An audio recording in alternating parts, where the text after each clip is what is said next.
Gearing up for the big event. Good morning, the first in-person business. What's in place to try and make it happen? Yes, good morning.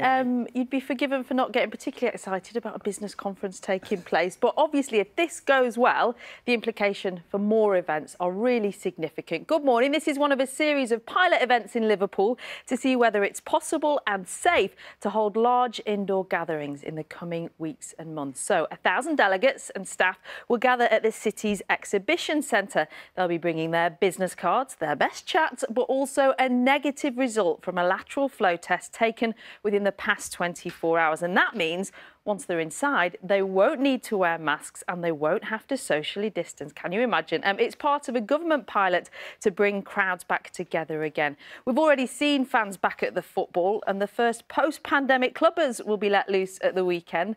And next month, the Brit Awards will take place with an audience. Now, what's crucial at all of these events is that data will be gathered. If and how far the virus spreads will tell us something about when and how more weddings, more comedy gigs and festivals can take place again. The plan at the moment is no earlier than the 21st of June.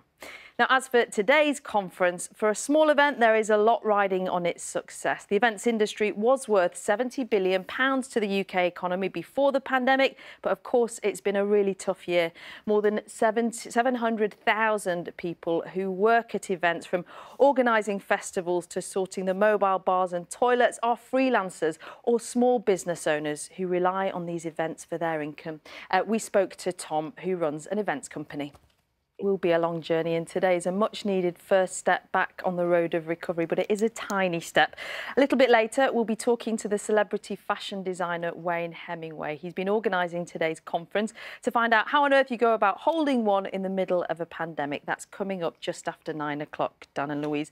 And we were talking outside about what it would be like walking into a room, not wearing a mask, and just being able to stand side by side with someone you haven't seen for ages and have a coffee. I've got this sort of feeling I'm not... Just wonder how much we'll automatically keep our distance. I do it at home. Yeah, on each other's nerves. It's always weird is when old photos of breakfast pop up on your timeline. We're sitting... watching a film and you think, why are they standing so? You react yeah, to these I think it'll go back to normal quite quickly, actually, probably. Like riding a bike, I'm sure. Thanks, Nina.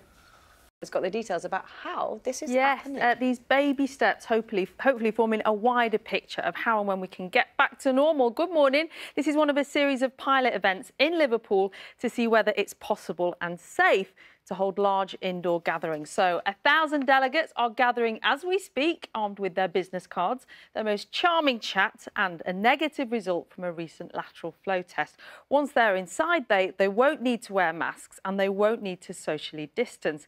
We've already seen fans back at the football. The first post-pandemic clubbers will be let loose this weekend, and next month the Brit Awards will take place with an audience. Now, these are all government pilots generating data which will tell us when and how more events can take place, and there is a lot riding on the success of today. Pre-pandemic, the events industry was worth £70 billion to the UK economy. A nerve-wracking but thrilling morning for Wayne Hemingway, the fashion designer and creative director of today's event. He joined the butterflies in the tummy ahead of a big event, and this one matters more than most, Wayne. How are you feeling? It's at the coffee stations, Wayne. Is it true that there's going to be a comedy event at the end to test the airflow when people laugh? Let's hope they're funny. Thing is gathering that essential data, isn't it? And I know you're a big believer that when it comes to business, physical human interaction, there's no replacement for it. We are gregarious by nature. Do you think we'll have lost any of that art? 700,000 work in the events industry. Many of them are people who didn't get that support from the government, who slipped through the cracks, so they will be watching closely today as well.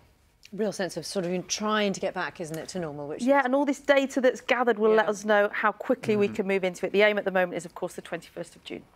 Thank you. We will